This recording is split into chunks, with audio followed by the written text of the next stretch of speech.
Well, this is Preacher Man Piper, Doc Hatfield, back with you again. Didn't think I'd be back as quick, did you? I didn't either. I do want to say something to you tonight. This time, though, I want to tell you, uh, well, just let me explain to you uh, my education. Now, I know some of you wonder if I am even educated at all. But I am. I know it's shocking. Yeah, it's shocking, but I am.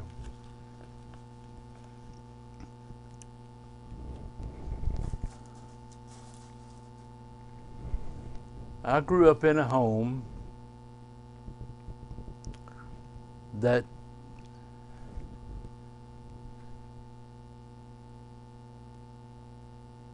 my dad, he had two sons. I'm the adopted one. He had two of his own. But he always felt that nobody needed to go past the 8th grade.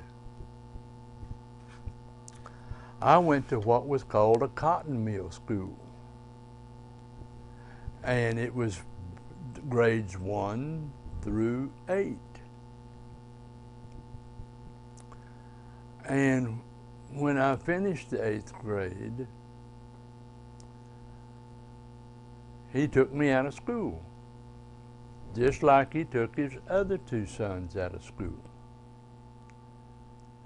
And he said, "You've learned all you need to know. You don't need any of this other stuff that goes." He said, "So that's all you need." And so my 8th grade teacher went to our church. And so my 8th grade teacher went to my dad and talked my dad into letting me go on to the 9th grade in junior high. Now back then, there wasn't no such thing as middle schools. There was elementary school, which was normally grades 1 through 6. And then there was junior high that was grades 7, 8, and 9. Then there was senior high that was 10, 11, and 12.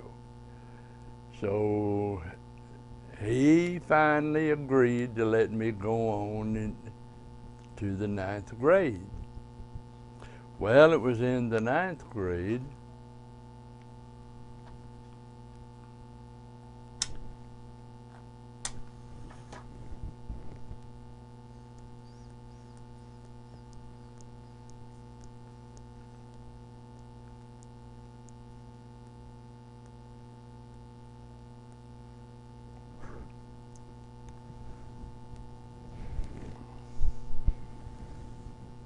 that everything was going pretty good. And about the middle of the year, our science teacher died. So they got a new science teacher.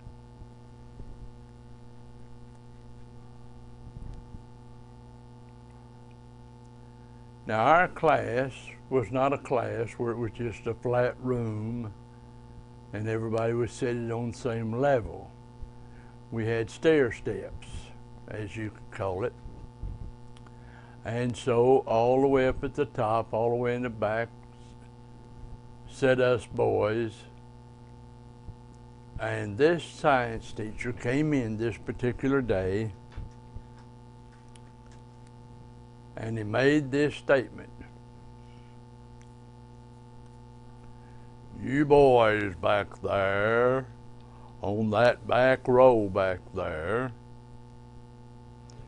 if you boys are not going to pay attention, if you boys don't care about science, why don't you just bring your books right down here and plop them on the floor and go to the study hall? Well, we all stood up and one by one filed down to put the books down. I was the last one to go down. And as I went down and bent over to put my book down like everyone else had done, that teacher hit me with a paddle. And I, by reaction, come up with that book, hit him in the side of the head and knocked him over his desk. I said, "What'd you do that for?" I said, "You don't even know me." I said, I'm putting my book down like everybody else. I didn't wait for his response. I walked out. I went to the study hall, and I was sitting in the study hall, and hadn't been there 10 minutes. And somebody come and got me and said, "You're wanted in the principal's office." I thought, okay. So I went to the principal's office. Well,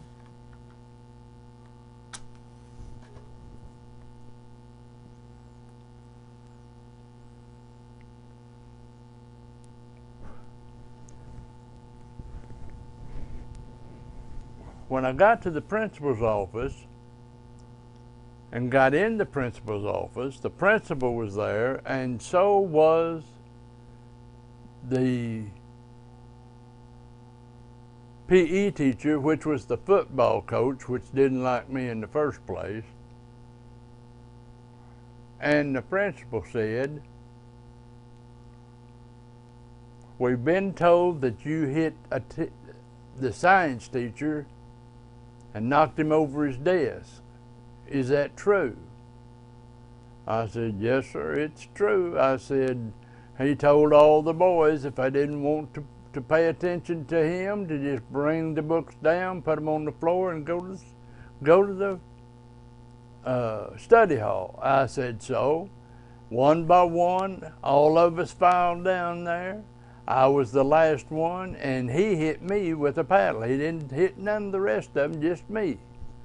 I said, I didn't know he hit me. I didn't know who it was. All I did was react and come back up and hit whatever it was that hit me. And he said, "Well, son," said, "you're going to have to take 10 licks for that." I said, "No, sir, I'm not taking 10 licks. I didn't do anything wrong. I just reacted to something that happened to me."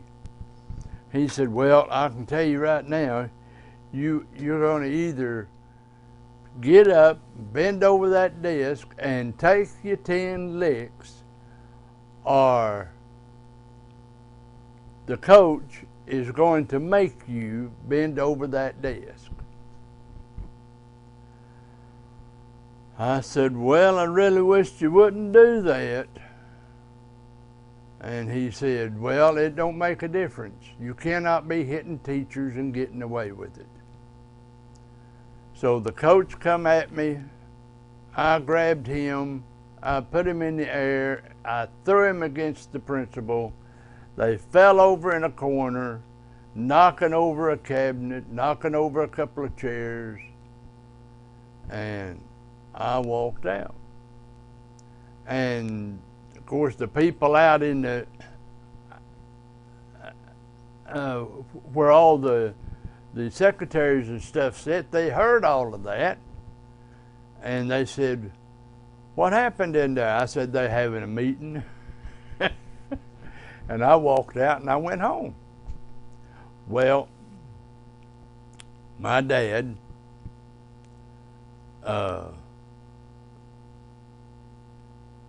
he asked me if I wanted to go back, and I said, "No, sir, I don't. If I do, I'm going to hurt somebody." And so he said, "Well," he said, "I'll take care of it." So now then we speed up from there till my wife and I got married. We'd been married for about, I don't know, 4 or 5 years. And it come up to my education. Now nobody knew. I mean, after I'd left home and everything, nobody knew that I hadn't gone through school and graduated. I didn't say that I had, but everybody just assumed that I had, because I was in the ministry and everything was great, and so it come up something about my education, and I told my wife, I said, well, I just got to tell you the truth. I only went through the 8th grade. I said, I tried to get through the 9th, but I said I had to whip a coach and a principal, and I said, and that ended that. I said, my dad didn't want me going in the first place. I said, but I always wanted to finish school.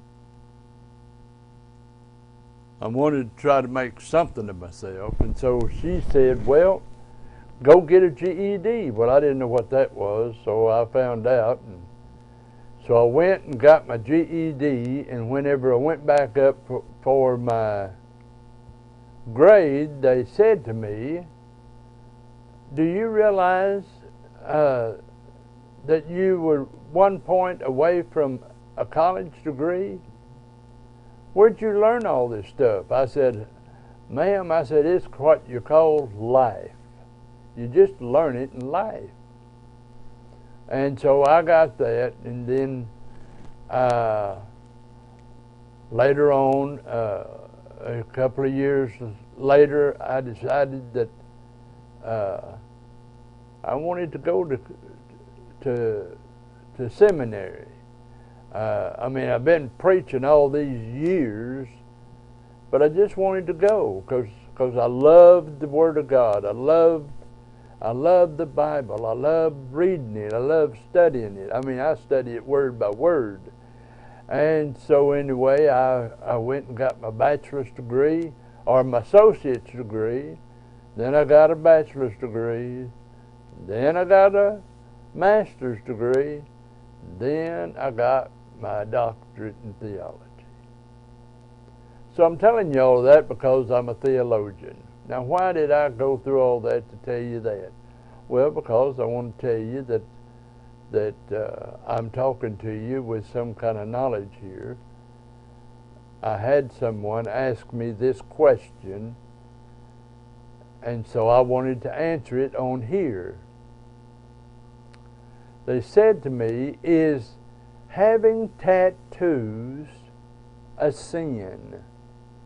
I said, okay, let me ask you something.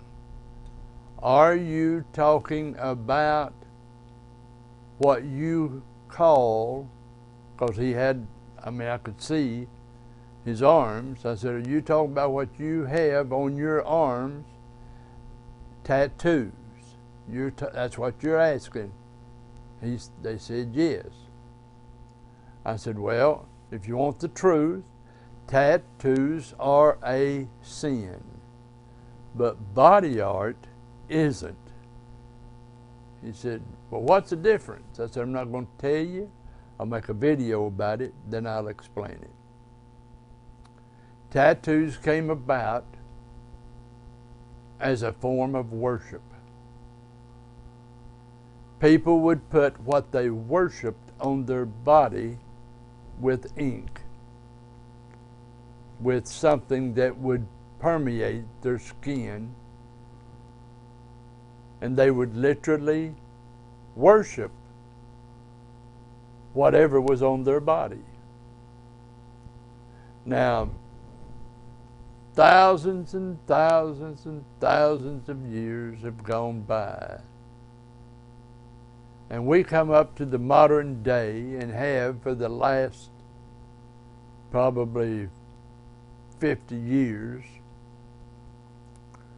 people have begun to put tattoos, and some of them have gone completely overboard, but now that's not the point. The point I'm wanting to make to you is that today, when people put what you call tattoos on, they're not tattoos. They are body art, because you're not worshiping them as a god. Many preachers have the body art. They cover it up because they don't want nobody seeing it. Some preachers don't cover it up. But I'm saying that what you see today on people, and you say, look at them tattoos. No, they're not looking at tattoos. They're looking at body art. Now, is there too much body art? Can't be. Because it's not a sin to have body art. It's a sin to have a tattoo that is worshipped. That was what was worshipped back in that time when they came about. Now, I wanted to tell you that because I know that there are probably people all over, everywhere around the world, that worry about the body art on their body. Because the Bible explicitly says that you're not to have any markings on your body. But that was the tattoos that were worshipped. That's what he was talking about. He's not talking about the body art. So if you have tattoos, if you got them all up and down your arms, if you got them all over your chest, if you got them on your neck, wherever, that is not a sin. That is body art. And I just wanted to come on here and tell you folks that, hoping that I'll help some people out, hoping that some people who might be worried about that can stop worrying. Okay? So anyway, I hope that helped you a little bit. And I know that this has gone a little bit long, but I needed to explain the education part first so that you'd know where I'm coming from. I'm not just coming up with something. This is something that I've studied and know about. So, until I see you next time, may the good Lord watch over you, pour His grace upon you, supply your every need, take care of every circumstance. And you remember, old Doc's praying for you. I'll see you. Bye-bye.